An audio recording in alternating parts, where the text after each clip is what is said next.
students, in today's class we are going to see the past form of a verb. Past form of a verb. Okay. For that I am going to ask you some questions. You are going to answer me. Darshit, what did you eat yesterday night?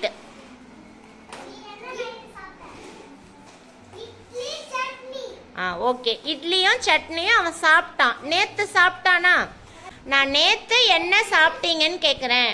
அதுக்கு reply பண்ணும் போது I ஈட்டுன்னு சொல்லாமல் I ate idli and chutney last நைட்டுன்னு சொல்லணும். Okay, do you understood?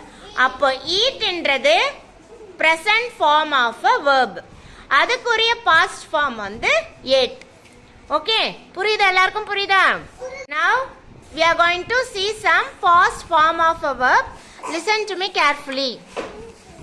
இப்போ நீங்க விளையாடுறீங்கன்னா அப்ப சொல்லும் போது ஐ பிளே சொல்லலாம். நேத்து நீங்க விளையாடி முடிச்சதை பத்தி பேசும்போது ஐ பிளேட் வாலிபால், ஐ பிளேட் கபடி அப்படிதான் சொல்லணும். புரியுதா?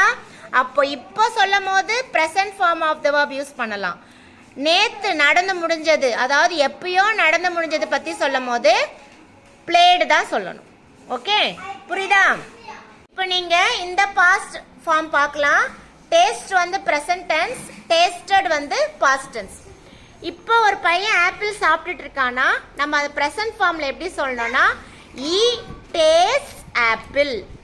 இப்போ நேத்து அவன் ஆப்பிள் சாப்பிட்டான், முந்தின நாள் அவன் ஆப்பிள் சாப்பிட்டானா நம்ம அது எப்படி சொல்லணும்னா ஈ டேஸ்டட் ஆப்பிள் எஸ்டர்டே.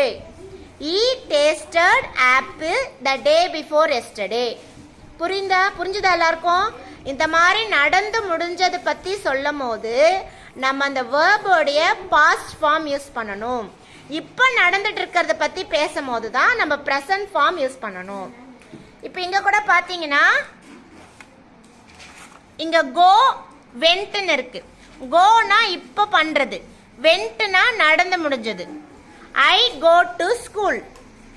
ஓகேவா? அப்ப நேத்து நீ மார்க்கெட்டுக்கு போன, அது எப்படி சொல்லணும்னா I went to the market. அந்த இடத்துல நீ go சொல்லக்கூடாது.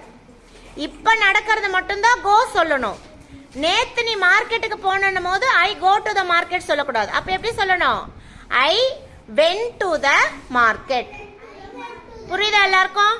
நடந்து முடிஞ்சதுன்னா அதுல நம்ம present form of the verb சொல்லாம past form of the verb சொல்லி நம்ம பேசணும். Okay, now we are going to see some past form of a verb. Listen to me carefully.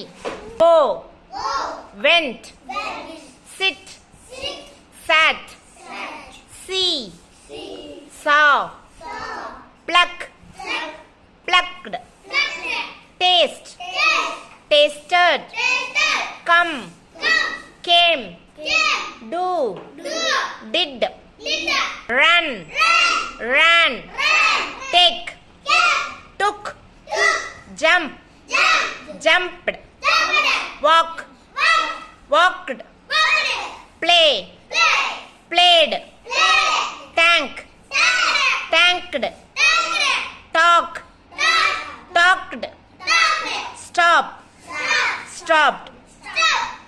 Do you all understood?